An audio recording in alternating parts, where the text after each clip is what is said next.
சாப்பிட்டீங்களா? போதுமா? எல்லாம் சொல்றேன் கேட்டு நல்லா யோசிச்சு சொல்லுங்க. போதும்.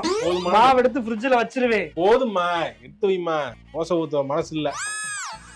போதும்னா என் மனசுக்கு தெரியுது. ஆனா இன்னும் ஒரு தோசை சாப்பிட்டோம்னா கொஞ்சம் மனசு நிறைவா இருக்கு. ஏமா என்ன எடுத்து வச்சுட்டு எல்லாத்தையும் ஏங்க கையை காஞ்சிட போகுது. கையை காஞ்சா நல்லது இல்லைங்க.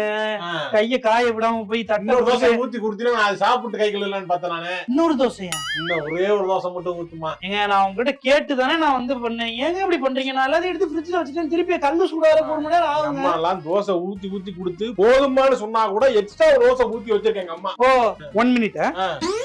என்ன கல்யாணத்துக்கு முன்னாடி நல்லா சாப்பிட்டு ரொம்ப இது பண்றாங்க. அம்மா பச்சி எடுத்தா ஒரு பயம் வருது. அம்மா அப்புறம் சாஞ்சி வர போல இருக்கு அப்படின்னு வந்துட்டா. இந்த என்னது சைக்கிள் எல்லாமே எடுத்து வச்சிருக்கேன். வீட்டுக்கு கிளம்பி உங்க அம்மா தோசை சுட்டு தர சொல்லி சாப்பிட்டுட்டு அங்கே ஆனா இருந்து இங்கெல்லாம் வராத. கிளம்பு. என்ன கிளம்பு? என்ன என்ன என்ன என்ன கிளம்பு கிளம்பு. நீ கிளம்பு.